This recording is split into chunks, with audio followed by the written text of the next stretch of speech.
안녕하십니까. 김평재, 남성역, 박수영, 박지훈 조입니다. 영장금 기초교육기간 동안 학습한 것을 총교기한 것을 PPT로 만들어 봤는데 그것을 발표하겠습니다. 네, 먼저 베르누의 정리. 베르누의 정리란 유체가 흐르는 속도와 압력, 높이 관계를 수력적으로 나타내는 법칙입니다. 유체의 위치의 유체의 위치의 너비와 운동 에너지의 합이 항상 일정하다는 성질을 이용한 법칙입니다. 비행기의 위쪽 부분과 아래쪽 부분 각각 모양이 다른 점이고요. 비행기에서 알 수 있는 베르누의 정리는 비행기의 위쪽 부분과 아래쪽 부분 각각 모양이 다른 점, 그리고 아랫부분은 거의 평행한데 비행기 위쪽 부분은 비스듬히 되어 있기 때문에 위쪽 부분의 공기의 흐름이 아래쪽 부분보다 빨라지게 될 것입니다. 그래서 상대적으로 위쪽 부분은 저기압이고 아래쪽 부분은 고기압이 될 것입니다. 또 바람은 고기압에서 저기압으로 불어 비행기의 아래쪽에서 위로 떠빠지는 힘이 생기게 됩니다. 우리가 만들어 본 비행기를 사진으로 여기 옮겨 나와봤습니다. 비행기에서 알 수 있는 과학적 원리는 먼저 비행기가 날려면 양력, 추력 등의 큰 요인입니다. 그리고 양력이 중력보다 크게 되면 양력의 힘이 더 크게 되어 위로 뜨게 됩니다. 그리고 추력은 환경에 대항하여 앞으로 나가는 힘입니다. 관성의 법칙. 관성이란 물체가 외부의 힘을 받지 않는 한 움직이려는 물체는 계속 움직이려 하고 멈춘 물체는 계속 멈추려고 하는 성질입니다. 관성의 예는 전지관성과 운동관성이 있는데 전지관성의 예로는 버스 안의 사람들을 예로 들 수 있습니다. 버스가 갑자기 멈추게 된다면 사람들은 전지관성으로 인하여 앞으로 쏠리게 될 것이며 운동관성의 예라는 달리는 사람을 예로 들 수 있습니다. 달리다가 갑자기 멈추게 된다면 계속 운동하려는 힘 때문에 멈춘 지점보다 좀 더 앞으로 가게 됩니다. 그 다음은 김수영 군이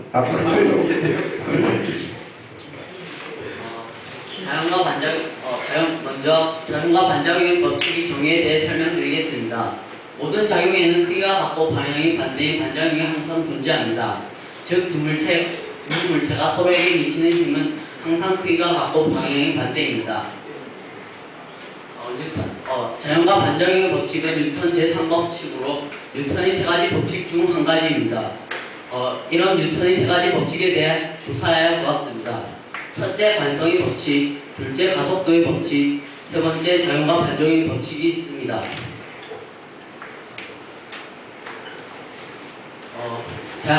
제가 자연과 반작용에 대해 조사해 보았는데 자연과 반작용이 왜 일어나는지 궁금하여 그 이유에 대해 조사해 보았습니다.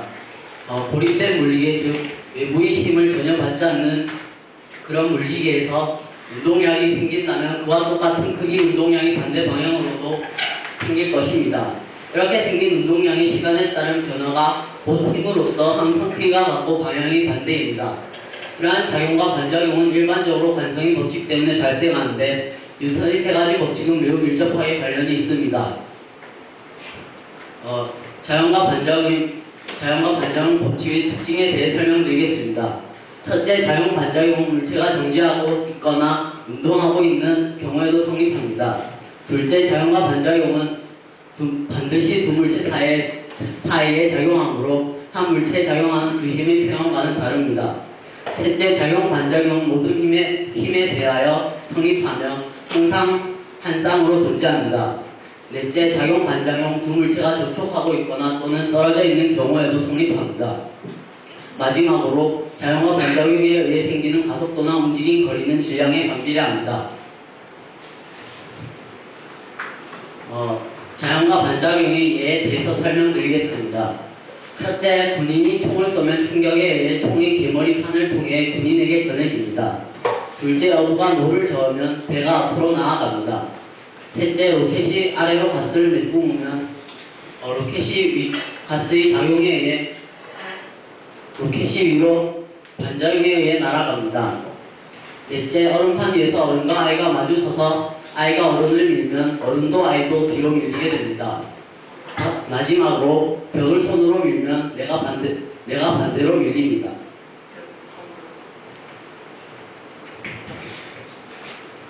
안녕하십니까. 저는 로켓에 대해 발표를 하겠습니다.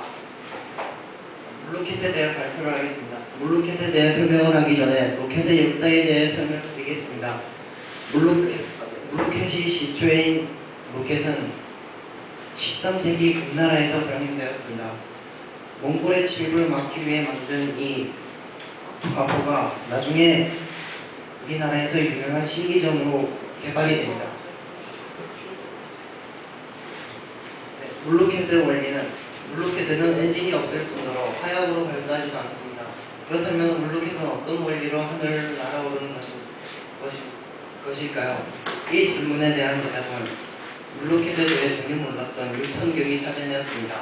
뉴턴경의 제3법칙 작용 반작용의 법칙에 의해 물로켓이 내뿜는 물의 힘, 그 힘을 이용해 로켓을 날아오르게 하는 힘들이 로켓을 하늘을 높이 쏘아 올리는 것입니다. 물로켓 안으로 공기를 압축시켜 넣으면 압축된 공기는 에너지원과 같은 역할을 하고 내부인 물을 아래쪽으로 분출시키면서 빠른 속도로 날아오르는 것입니다. 로켓 내부의 공기는 왜 압축해야 할까요? 저는 로켓 발사 시에 압축된 공기가 한꺼번에 팽창해 연료 역할인 물을 밀어내며 날아오르기 위해서라고 생각합니다. 로켓 내부에 물을 넣어야 하는 이유는 비압축성 액체인 물을 압축성 기체인 공기와 압축시켜 공기를 고압 상태로 만든 후 분출시켜 추진력을 얻고 로켓은 반대 방향으로 날아가기 위해서라고 생각합니다. 제가 로켓을 만들면서 실험해 본 것처럼 날아가면서 회전하는 로켓을 만들려면 로켓의 날개를 기울여 붙이면 됩니다. 또 같은 양의 물과 소금물을 로켓 A, B에 각각 넣고 조건을 같게 하여 발사하면 소금물을 넣은 로켓이 더 멀리 갑니다. 왜냐하면 소금물은 물과 소금의 혼합물이며 물보다 밀도가 더 크기 때문에 단위 부피 속에 분자가 많이 들어있습니다. 그러므로 분자 사이에 충돌이 많아져서 에너지가 더 크기 때문에 그냥 물보다 소금물을 넣은 로켓이 더 멀리 날아가게 됩니다. 물로켓의 발사각에 영향을 주는 것들에는 물의 양, 날개의 크기, 로켓의 무게, 회전의 규모, 공기 압력의 크기 등이 있습니다. 이것은 저희가 로켓을 만드는 동영상인데 동영상이 잘 재생이 되지 않습니다. 이상 발표를 마치겠습니다.